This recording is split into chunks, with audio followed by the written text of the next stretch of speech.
Let's delve into query operators, focusing on element operators in this module.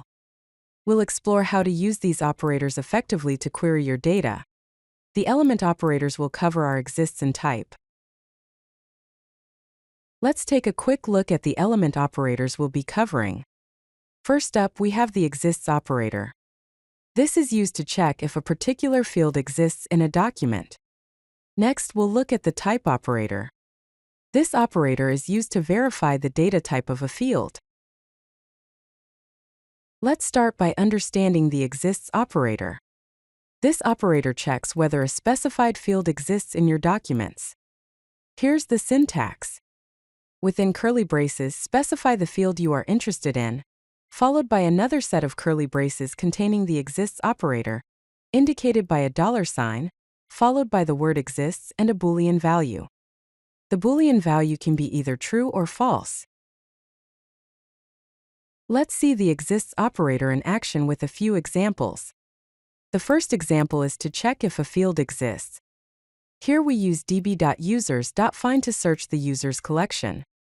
We check if the email field exists by setting the exists operator to true. The second example is to check if a field is missing.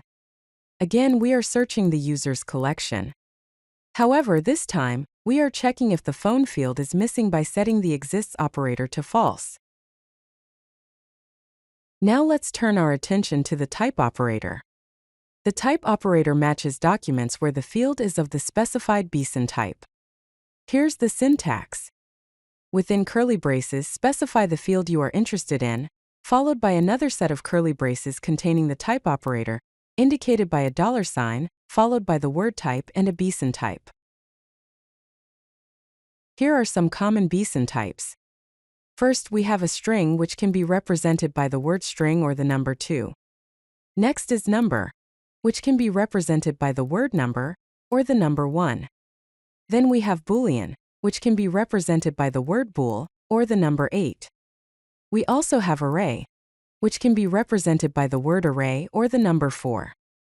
Then we have object, which can be represented by the word object or the number 3. Finally, we have null, which can be represented by the word null or the number 10. Let's explore the type operator through a couple of examples. First, we will look at the string type. Here we search the products collection to find all products where the price field is a string. Next, we'll look at the array type. In this case, we are searching the users collection to find all users where the tags field is an array. Let's see how we can combine element operators to create more powerful queries. Here's an example of using exists and type together. In this example, we are searching the users collection.